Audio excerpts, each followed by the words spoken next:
আজ পশ্চিমবঙ্গ বিধানসভায় মেনশন পর্বে মাননীয় ডেপুটি স্পিকার স্যারের মাধ্যমে রাজ্যের ভারপ্রাপ্ত যুব কল্যাণ ও ক্রীড়া দপ্তরের মন্ত্রীর কাছে আবেদন করলাম। রাজ্য সরকারের বেশ কিছু দপ্তরে স্পোর্টস কোটার রিক্রুটমেন্ট হতো, যেটা বর্তমানে প্রায় বন্ধ হয়ে গেছে। রাজ্য দপ্তরের ক্রীড়া কোটায় পুনরায় নিয়োগের দাবি জানিয়ে এবং প্রতিভাবান উঠতি খেলোয়াড়দের জন্য, প্লেয়ারদের জন্য বৃত্তি প্রদানের আবেদন করলাম।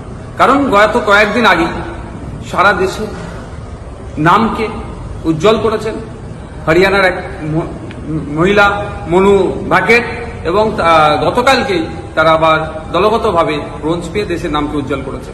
গত কয়েকদিন আগেই পশ্চিমবাংলা বিধানসভায় তাকে নিয়ে চর্চা হয়েছে, তাকে অভিনন্দন জানিয়েছে। অবশ্যই অভিনন্দনযোগ্য কাজ করেছে, কিন্তু প্রশ্ন আমার এখানে তুলেছে আজকে বিধানসভার মধ্যে, হরিয়ানাতে মাত্র 3 কোটির আশেপাশে মানুষ বসবাস করে, দেশকে সব থেকে বেশি মেডেল হরিয়ানা দিয়েছে।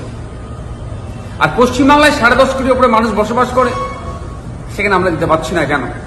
ভাবতে অবাক লাগছে। আমি বিধানসভাতে বলেছি 117 জন প্যারিস অলিম্পিকে এবারে অংশগ্রহণ করেছে ভারতবর্ষ থেকে, আর ওয়েস্ট বেঙ্গল থেকে মাত্র 3 জন গিয়েছে, হরিয়ানা থেকে 25 জন, পাঞ্জাব থেকে 20 জন, তামিলনাড়ু থেকে একটা হিট সংখ্যায় মানুষ গিয়েছে, কিন্তু পশ্চিমবাংলা বারবার পিছিয়ে যাচ্ছে।